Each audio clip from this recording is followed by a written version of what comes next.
Well, it's a great pleasure to be back here at Penn State, and particularly to pay my respects to Abhay for not just for reaching the age of 60, but for all the great things he's done, particularly in the subject of general relativity, and he's a real star in that subject and has achieved things in combining it with quantum mechanics that no one else has.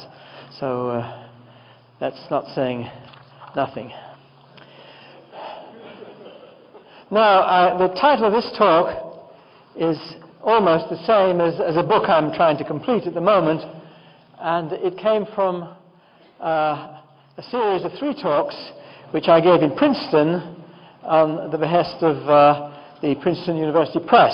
I think they wanted a slightly catchy title of some kind, so I called it Fashion, Faith and Fantasy in the New Physics of the Universe. But this one, since I started to try and write it up, the talks I gave there were about 5.5 years ago, so you might think that fashion had changed and things like that, but it's remarkably little has changed in that respect. So what I want to do is talk about these 3 topics here, one of which is the best. I might do it over here, I think. Yeah.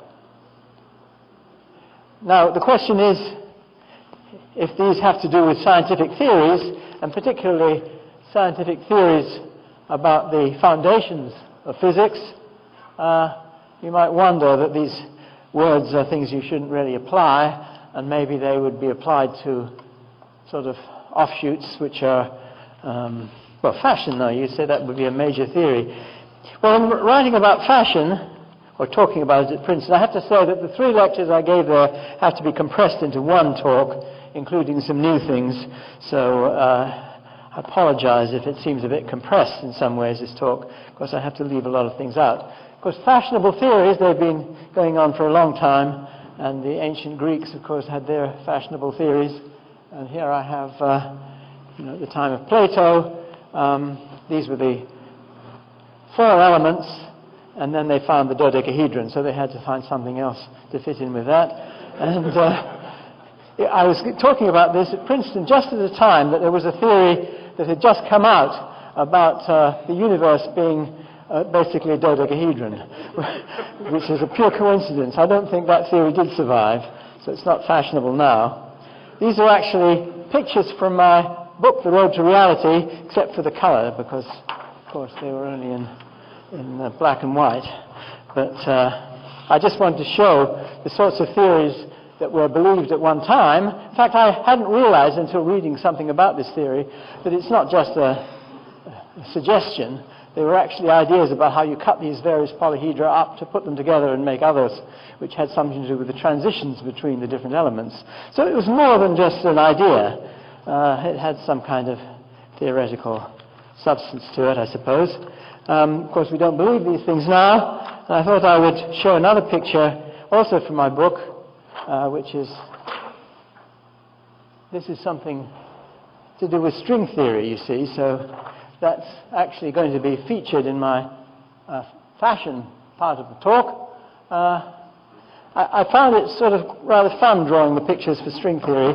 They were much less constrained in some ways because I hadn't the remotest idea what a D-brain looks like, so I could draw anything I like.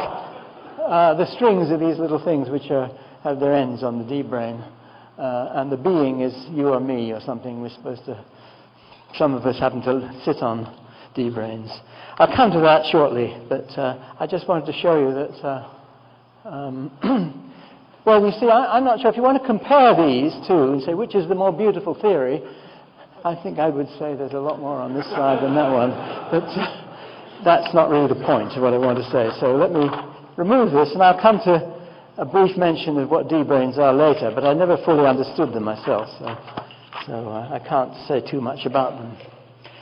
But as I suggested, I want to illustrate each of these notions with a particular scheme, and I should say that these are not small fish, so that string theory is by no means a small fish.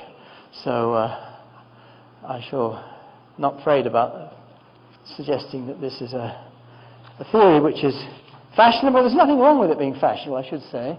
In fact, fashion you might regard as being an indication of the theory's status, in the sense that since a lot of people are doing it, it must have something to be said for it. In fact, that's certainly true. I'm not trying to say that fashion is a bad thing, but it shouldn't be the real reason that you study a subject. What about the faith?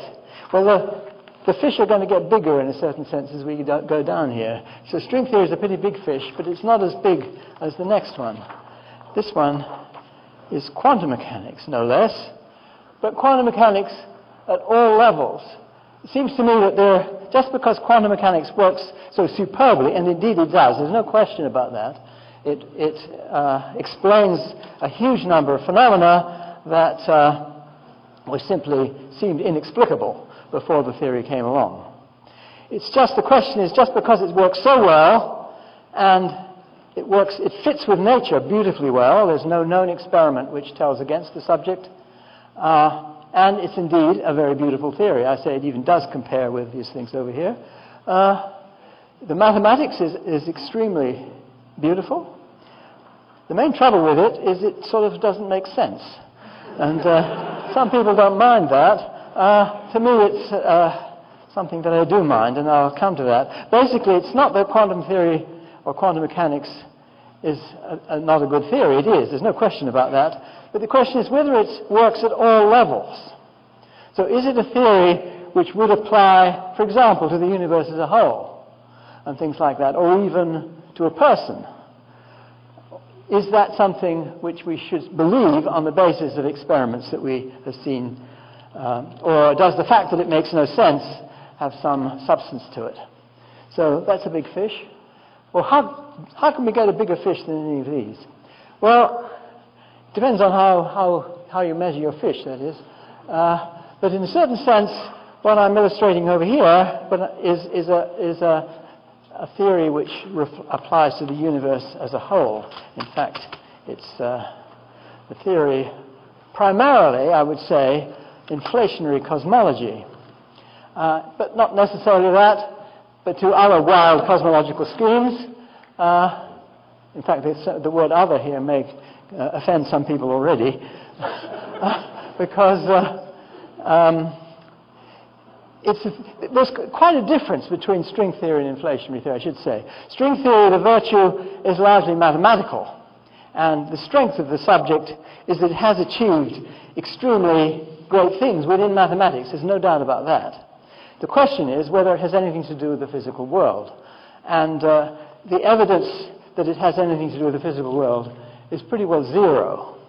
There's no observation, really. I would think it's fair to say there's no observation in support of string theory.